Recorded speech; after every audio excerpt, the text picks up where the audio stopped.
Muy buenas. En este nuevo vídeo vamos a hablar de la sensación editorial de este año, que además cuenta con un contrato para su adaptación cinematográfica bajo el brazo. Y, como se merece un vídeo explayándome bien para hablar de este fenómeno en condiciones, os digo de qué libro se trata. Alchemist. Oh yeah. Dentro intro. Y antes de entrar en el vídeo, empezamos. Importante.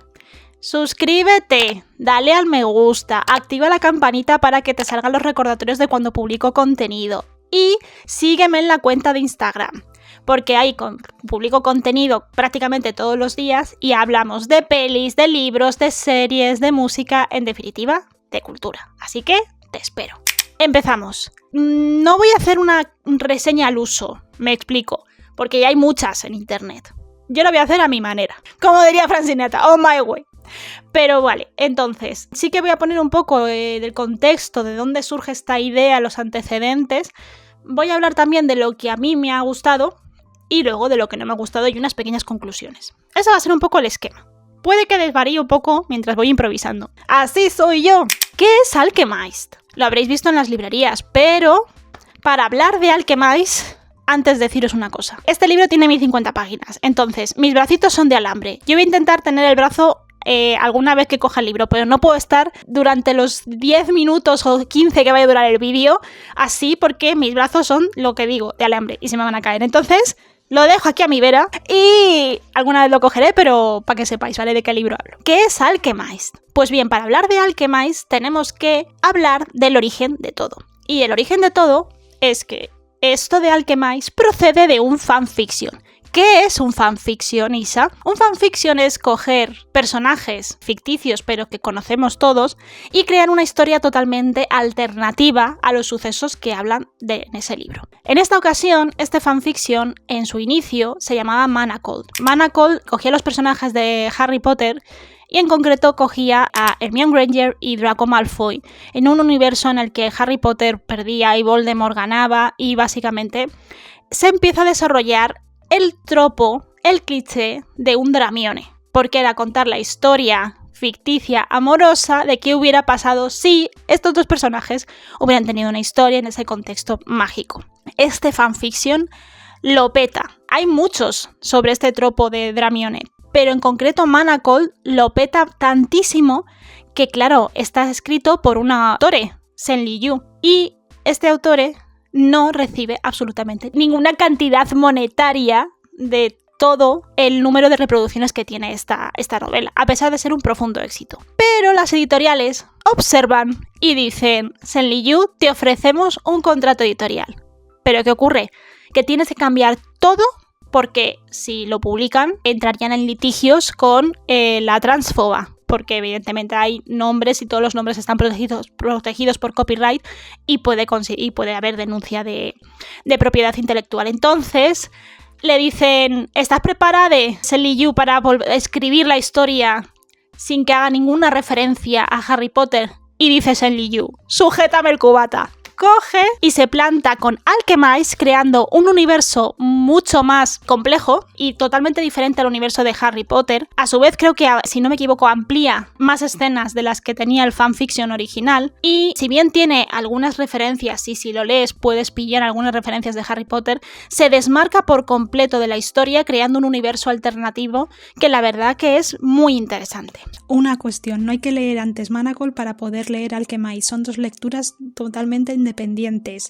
Es más, se recomienda no leer Manacold antes que Alchemist, para que así entres totalmente de nuevas a la historia. Ya hemos hablado del contexto, de los antecedentes. ¿Qué trata Alchemist? Nos traslada en un mundo, en un conflicto en el que la necromancia, en la que la alquimia son fundamentales, y hay dos bandos, de tal forma que el bando de la llama eterna estaba nuestra protagonista, que es Elena Marino, que es una sanadora, y es la única superviviente que queda de la llama eterna, del lado rebelde. Y por otro lado tenemos el bando malvado, que hay una criatura oscura que se llama Moreau, se entienden las referencias, y en él hay un asesino que es como la figura estrella que utiliza este Moreau para cometer todo tipo de actos, y es Kane Ferron. Entonces, Elena Marino no recuerda absolutamente nada y se convierte en prisionera de Kane Ferron para poder averiguar por qué ha hecho ese reseteo de memoria que oculta para dar el golpe certero y poder ganar la guerra. Más o menos estos serían el primer resumen, pero os voy a contar un poco las impresiones. Es una historia que, como veis, lo que os he dicho, el universo es totalmente diferente al de Harry Potter y me parece más rico y complejo. No digo que el de Harry Potter, pero me refiero que habiendo utilizado las referencias, podía haber hecho una copia cambiando los nombres, pero crea un nuevo sistema mágico, lo cual se agradece. La dificultad que tiene ese Liyu de contar en 1050 páginas una historia dividida en 3 partes con saltos temporales y que te mantenga con la intriga para poder descubrir qué pasa, no es nada fácil. Y es la clave que tiene de escribir de tal forma que sin dejarse llevar ni enrollarse por las ramas, cuenta los hechos y te describe el universo de la forma que te sirva a ti para seguir leyendo la historia sin que te maree, sin que te aburra.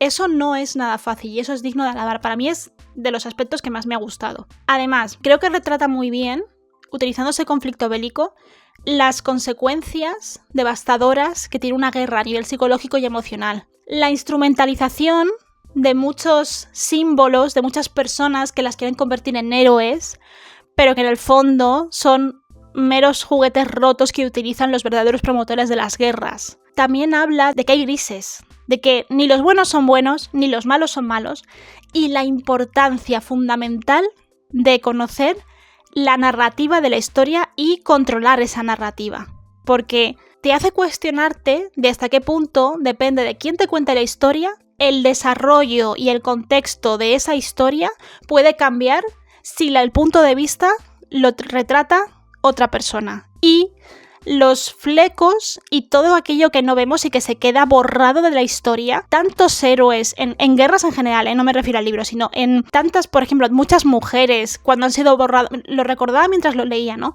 Muchas mujeres que han sido borradas de la historia y que han hecho verdaderas hazañas, pero que el hombre en general ha ocultado sus logros porque no las consideraban relevantes. O sea, en ese aspecto esta lectura te permite tener un montón de reflexiones de este estilo, lo cual a mí me ha resultado interesante. Por otro lado, es un romance oscuro.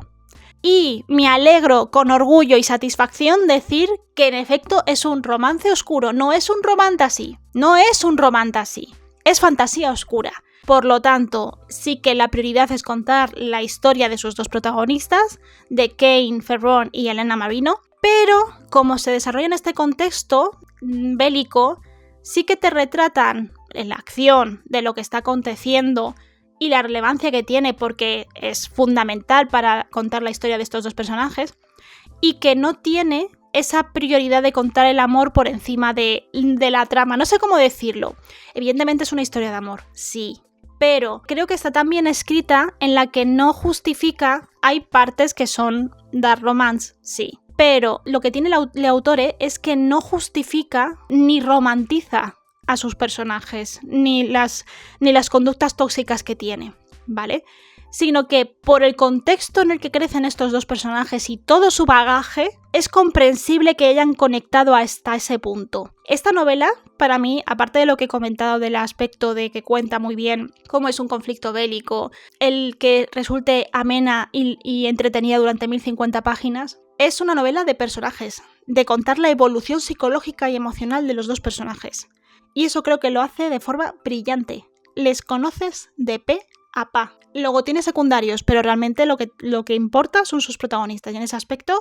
Y las escenas spicy están metidas con sentido. Dentro del contexto en el que nos desarrollamos, están metidas con su coherencia y tienen su explicación. Y eso, no sabéis el miedo que yo tenía de adentrarme en esta historia y que fuera un romantasy. No lo es, lo cual, mis 10. Voy a ver si no me dejo algún punto. Sí. Y que precisamente, esto es un detalle, ¿vale? Mientras yo me animaba a leer o no la historia, o mientras estaba leyéndola, leía comentarios o críticas de diferente tipo, ¿no? Reseñas.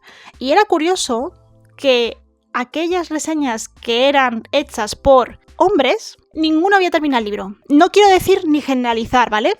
Pero era curioso que decían, no me conecto, no entro en esta historia, que lo entiendo, no entro en tal, vale. Pero creo que muchas veces es porque en la fantasía épica se centran en que no debe de haber emociones y solo contar el relato, y en cambio aquí creo que es fundamental entender y tener una inteligencia emocional para no apoyar, pero sí comprender las acciones y las decisiones que toman sus personajes. Vale, tiene una historia de amor, pero creo que hay una serie de lecturas subyacentes que van más allá de la historia de amor y que creo que precisamente por encasillarlo de romance y porque intentan venderlo como si fuera un romantasy, aunque sí que es verdad que no se ha vendido como tanto romantasy, pero que de verdad es un detalle curioso que me llevo analizando esta historia. Lo malo, como todo hay cosas buenas y cosas malas. Lo malo, tiene una serie de trigger warnings que si bien en la edición americana y británica te vienen al principio, yo no llego a comprender cómo en la edición española te vienen al final. No sé, yo, llamadme loca, lo lógico sería que te viniera al principio, que sí, que en general se ha avisado de que tiene, pues eso, trata diferentes temas como, bueno, hay amor tóxico, hay trata de blanca, sexualidad, canibalismo, bueno, hay una serie de temas.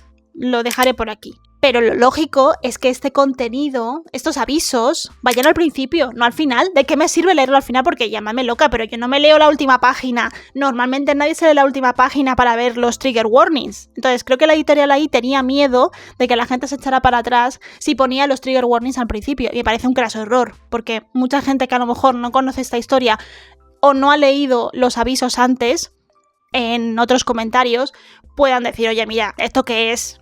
Entonces, para mí eso, un craso error. Otro gran error, tendría que haber un glosario de términos, al igual que un mapa. Hubiera servido de ayuda para llevar esta lectura, porque sí que hay veces que uno de los trigger warnings es que hay veces que no hay coherencia en los datos que cuenta o en los hechos. Entonces, el hecho de tener un glosario de términos y un mapa ayuda a seguir con la historia, que no impide que te quedes atrás. Recordemos que esta historia está contada desde el punto de vista de Elena Marino, con sus lagunas de memoria. Entonces, hay veces que te despista, así que si hubiera habido ese tipo de explicaciones y glosario de términos previos y un mapa, pues hubiera ayudado. Eso en mi opinión. Por otro lado, os he contado que son 1050 páginas que te mantiene activo y te mantiene conectado leyéndolo constantemente, pero sí que es un libro que hay que leer con la calma. Y eso también eso lo pongo aquí, tanto bueno como malo, que es un libro que hay que leerlo despacio. Es un libro que requiere paciencia. Entonces, para bien o para mal, a mí me ha servido para leérmelo con la calma absoluta y teniendo esa idea de no tener prisa, pero sí que es verdad que es un libro lento en algunas partes y cuesta entrar. A mí no me costó, pero entiendo que te cueste porque precisamente creo que es un libro que requiere calma. Entonces, hay una de las partes, en la parte tercera, que creo que se enrolla un poquito para llegar a la conclusión. Sí que te mantiene con el vilo y la tensión de que dices, esto va a acabar como el Rosario de la Aurora. No os voy a decir cómo acaba, pero bueno. Entonces, sí que a veces que estás en ese mood tras acabar la segunda parte, que es muy épica, y entras en la tercera parte, que dices tú, uy, te estás enrollando porque no quieres llegar al final. Pero bueno, son unas, que serán 3-4 capítulos. El resto en general, bien. Como malo, creo que no le he encontrado más cosas malas. O sea, sí, mucha gente ha llorado con el final, devastada. Sí, yo debe ser que no tengo corazón. No estoy diciendo que sea malo el libro, ¿eh? No me lo interpretes por esa vía, pero es un libro que me parece que es muy interesante, pero a mí no me ha desgarrado emocionalmente. Creo que tiene el final perfecto, pero no sé. Me pregunto si es normal que no llore, porque de verdad no he encontrado a nadie que no llorara en el final o haciendo reels. Y lo que os digo, es una lectura que me ha parecido muy entretenida. Para mí se puede colar entre mi top 10, pero ¿por qué no se va a colar en mi top 3? Porque está este libro, El irresistible encanto de tu peor enemigo. ¿Qué ocurre? Que El irresistible encanto también es un dramione, viene de un fanfic. Pero lo que me pareció una gran sorpresa es que el uso de la comedia que tiene esta novela no la tiene aquí. Obvio, porque estamos hablando de un conflicto bélico, de los temas que trata, no puede tener toques cómicos, vale. Pero sí que es verdad que yo soy una persona que hay veces que me gusta tener un poco de alegría. Aquí evidentemente no, porque el mundo que plantea es muy oscuro y muy triste y muy trágico. Pero sí que es verdad que Le resistí el encanto de tu peor enemigo, aunque juega con el concepto del Dramione, sí que tenía toques que de verdad yo me partía de risa. Entonces, eso sí que me parecía original porque hacía tanto que no me reía en un libro. Entonces, El irresistible encanto no deja de ser una comedia romántica con fantasía y pues tiene alguna comedia negra. Pero sí que aquí, por ejemplo, como era tan dramático, pues bueno, a mí me gusta, pero no se cuela entre los 3 primeros. Eso no quita para que, por ir concluyendo, en definitiva, ¿este libro se merece el hype que tiene? Pues yo creo que sí. También creo que no es una lectura para todo el mundo. Y también creo que por lo menos no nos han vendido la moto como fue Alas de Sangre.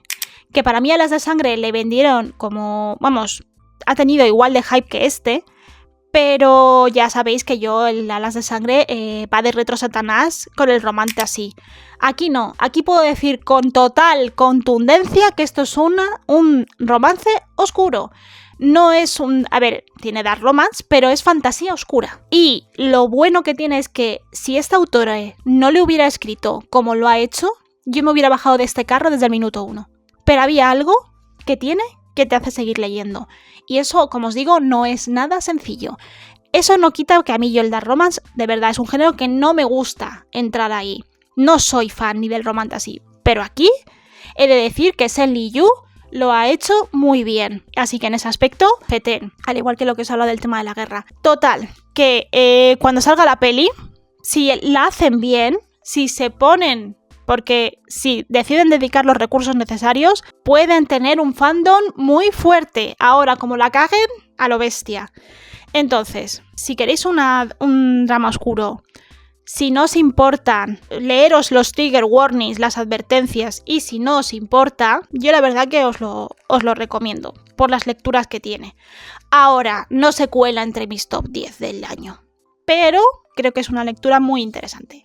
Así que nada, con esto espero que os haya gustado este tipo de reseñas, reflexiones. Si os lo habéis leído, contádmelo. Si tenéis cualquier duda me podéis escribir por aquí o en Instagram. Y nada, no sé el siguiente vídeo cuándo lo haré, pero creo que tengo el tema pensado. No obstante, si queréis más reseñas amplias, contadme por aquí. ¿Lo has leído? Te leo. Así que nada, me despido. ¡Chao, pescado!